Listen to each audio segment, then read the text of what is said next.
아멘. 오늘 읽은 본문의 말씀은 이스라엘의 초대 왕이었던 청년 사울이 이스라엘의 왕으로 세워지는 그 과정을 우리에게 말씀해 주고 있습니다. 이 과정을 통해서 한 가지 분명하게 드러나는 것이 있는데요. 그것은 바로 하나님께서는 우리의 인생을 놀라운 섭리로 인도해 나가신다. 하나님은 우리가 생각지도 못한 방법으로서 우리의 여정을 인도하여 가신다. 그 과정을, 그 사실을 우리에게 잘 보여주고 있는 것 같습니다. 오늘 말씀에 보면 사울이 사무엘을 만나는 그 과정의 첫 번째 출발이 무엇이라 말씀하고 있습니까? 바로 아버지 집에 암나귀들이 사라짐으로써, 아버지가 암나귀를 잃어버림으로써 이 사건이 출발되고 있다 말하고 있습니다. 어찌 보면 문제가 발생한 겁니다. 어려움이 나타나기 시작한 거라는 겁니다. 그런데 더 어려운 것은 무엇입니까? 찾으러 나섰는데 도무지 찾을 수가 없었습니다. 그래서 이곳 저곳을 정처 없이 헤매이다가 도저히 찾을 수 없을 것 같아 집으로 돌아가려고 하는데, 그때 조용히 있었던 사울의 종 하나가 나서는 것을 볼 수 있지요. 주인님, 여기까지 왔는데 그냥 돌아가는 것은 아쉽지 않겠습니까? 여기 하나님의 사람 사무엘이라는 사람이 있는데 그 사람은 많은 것을 밝히 보고 아는 사람입니다. 그 사람에게 가서 한번 물어보시지요. 아니야, 쓸데없어. 아버지 걱정하실 거야. 빨리 돌아가자. 아닙니다. 한 번만 좀 물어봅시다. 근데 또 사울이 이야기하죠. 야, 우리 그러면 그 하나님의 사람에게 가서 그거 물어보면 뭐라도 좀 드리고 와야 되는데 우리에게는 드릴 만한 것이 아무것도 없지 않느냐. 그러니까요, 또 이 종이 말하기를 저한테 돈이 좀 있습니다. 평소 같으면 나서지도 않았을 것 같은 그 종이 나서서 저한테 돈 있으니 제발 한번 좀 찾아가 봅시다. 그리고요, 가는 길에 또 누구를 만나느냐? 물 기르러 나왔던 소녀들을 만나서 마침내 사무엘이 어디 있는가 이야기 듣고 사울은 그에게로 나아가게 되었더라. 그리고 마침내 그는 이스라엘의 첫 번째 왕으로 세워지게 되었다. 성경은 말하고 있습니다. 믿음 없는 자가 이 말씀 읽었다면 어쩌다가 사무엘 만나 그는 왕이 되었구나 생각할지 모르겠습니다. 소위 우연히 겹쳐 이루어진 우연의 사건, 그것이 바로 이 사무엘상 9장의 이야기라 생각할지 모르겠는데, 하지만 믿음의 눈을 가지고 이 사건들, 이 과정들을 우리가 살펴보며 돌아볼 때 우리가 고백할 수밖에 없는 그 내용이 무엇이냐? 하나님은 이토록 세밀하고 정교하게, 때로는 우리가 생각지 못하였던 그 방법들을 통하여서 당신의 뜻을, 그 계획들을 성취하시는 하나님, 섭리의 주님이심을 우리는 다시 한 번 더 발견하며 돌아보게 된다라는 겁니다. 그 하나님을 이 아침에 다시 한번 기억하며 고백하시는, 그리고 그 하나님을 신뢰하며 여러분의 인생을 그분께 맡겨드리는 저와 여러분 우리 모두 되시기를 주님의 이름으로 축원드립니다. 오늘 말씀 사실은 준비한 이유가 있는데요. 어제 국군 기독 부인의 기도회가 있어서 갔다가 만났던 목사님 이야기 들으니까 이 사무엘상 9장의 말씀이 더 확실하게 다가오게 되어서 사실은 오늘의 본문을 선택하게 되었습니다.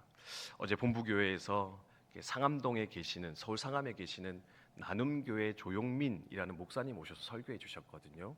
근데 설교의 주제가 뭐냐면 하나님은 우리를 너무나 잘 알고 계십니다. 왜냐하면 우리를 지으신 분이시기 때문에 그렇습니다.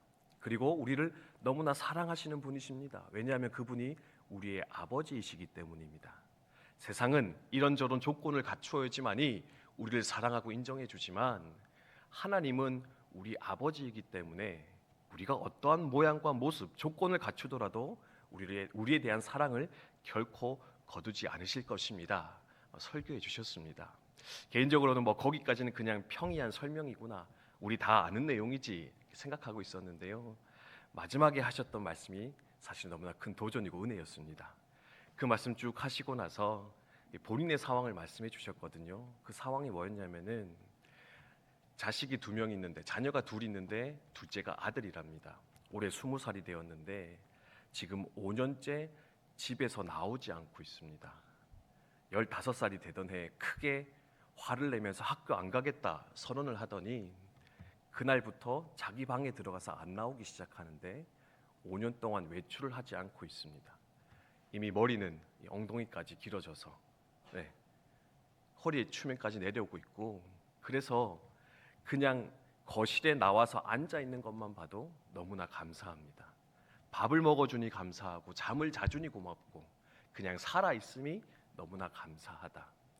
세상에서 보기엔 실패자일지 모르지만 나는 그 사람을, 그 아이를 어떻게 생각하겠습니까? 나는 그를 여전히 사랑합니다. 왜냐하면 내 아들이기 때문입니다. 이렇게 이야기하시며 설교를 마무리했는데요. 거기 모였던 우리 기독 부인분들, 우리 여전도의 회원들 크게 은혜 받으면서 또 눈물 흘리면서 하나님께 감사하는 또 기도의 시간을 올려드리게 되었습니다. 이제 요까지가 이제 전반전이었고요. 이제 예배 끝나고 나서 목사님들끼리 식사하고 잠깐 티타임을 가지는 시간이었는데 그 목사님이 또 이런 고백을 해주시더라고요. 어떤 고백이었냐면 그렇게 5년 동안 집에서 안 나오던 아들이었는데 작년에 2달 동안 유럽 여행을 같이 다녀오셨다는 겁니다. 목사님이랑. 예. 놀라운 기적과 같은 사건이죠, 그죠? 근데 목사님 어떻게 그 일을 경험하게 되었느냐, 이제 그걸 설명해 주시는데 한 번은 이렇게 외부 교회에서 메일이 왔는데 청년이 6명밖에 없는 교회지만 목사님이 오셔서 청년부 수련회를 좀 인도해 주십시오. 이제 메일이 왔다라는 겁니다. 왜냐하니까 자기가 6년 동안 청년부 회장을 했는데 이제 결혼을 해야 돼서 졸업을 합니다. 제가 졸업 선물로 목사님의 설교를 좀 들려주고 싶습니다. 우리 청년 부원들에게. 그러니까 6명밖에 안 되지만 좀 와서 설교해 주십시오. 이제 먼 지역에 있는 이 청년이 연락을 왔다라는 겁니다. 근데 목사님 고민했대요. 사실 되게 유명한 목사님이시라서 6명밖에 없는 교회 가서 설교는 안 하시는 분이신데, 근데 그 졸업 선물이라고 하는 그 간곡한 부탁 때문에 어쩔 수 없어서 이제 내려가서 설교를 하고 돌아오게 되었다고 합니다.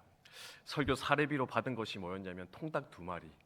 네, 목사님이 농담 삼아 통닭 2마리를 주는데 그 옆에 봉투가 없나 살펴봤는데 봉투는 없고 통닭 2마리를 이렇게 선물로 이렇게 사례로 주는 경우를 받아들고 왔는데 처음에는 이게 뭐지? 멀리까지 와서 시간 내서 6명 앉아 있는 그 청년부를 위해 설교하고 가는데 통닭 2마리가 전부인가 생각하셨는데 그 통닭을 들고 집에 밤 12시에 들어갔더니 가족은 다 잠들고 있는데 그 아들 하나만 이렇게 깨어서 방에 불을 켜고 있더라는 겁니다. 그래서 아무 기대감 없이 야, 너 이거 통닭 먹을래?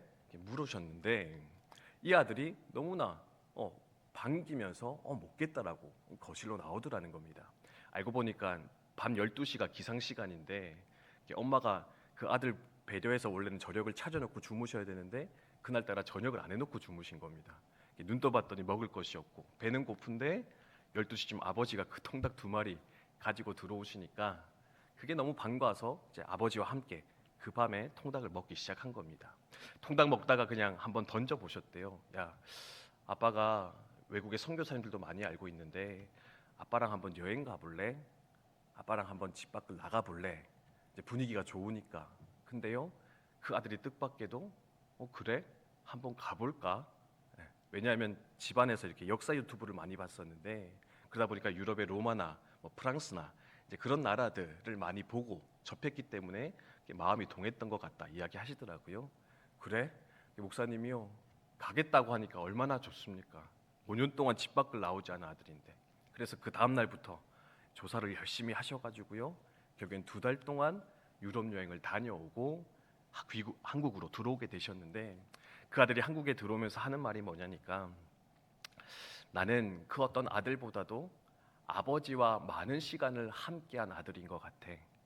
나는 뭐 다른 거 자랑할 건 없지만 아빠와 가장 많은 시간을 함께한 아들인 것 같아 라고 하면서 아버지에게 고맙습니다 라는 인사를 건네왔는데 목사님은 그 어떤 말보다도 그 말이 너무나 감사하고 감격스러웠더라. 그러면서 마지막으로 전해주시는 말이 하나님에게는 수가 참 많으십니다. 하나님의 수는 참 많습니다.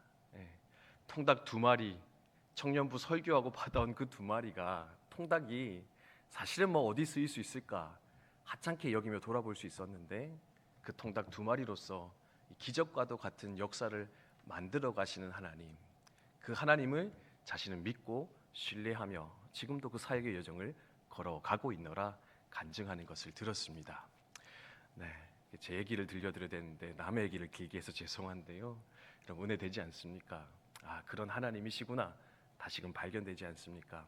여러분 때로는요 우리의 인생도 사울과 같이 목사님과 같이 그 어떤 문제로 출발되어진다 생각 들어져서 마음의 불편함과 어려움이 일어날지도 모르겠습니다. 하나 그럴 때마다 이 사실을 꼭 기억하시기 바랍니다. 하나님에게는 수가 많으시다. 하나님은 내 생각한 것보다도 더 크고 놀라운 방법으로서 우리의 인생을 인도하시며 완성하여 가실 것인데 오늘도 그 하나님 신뢰하면서 그 하나님과 더불어 동행하여 살아가시는 저 여러분 우리 모두 되시기를 주님의 이름으로 축원드립니다. 주신 말씀 기억하며 함께 기도하도록 하겠습니다.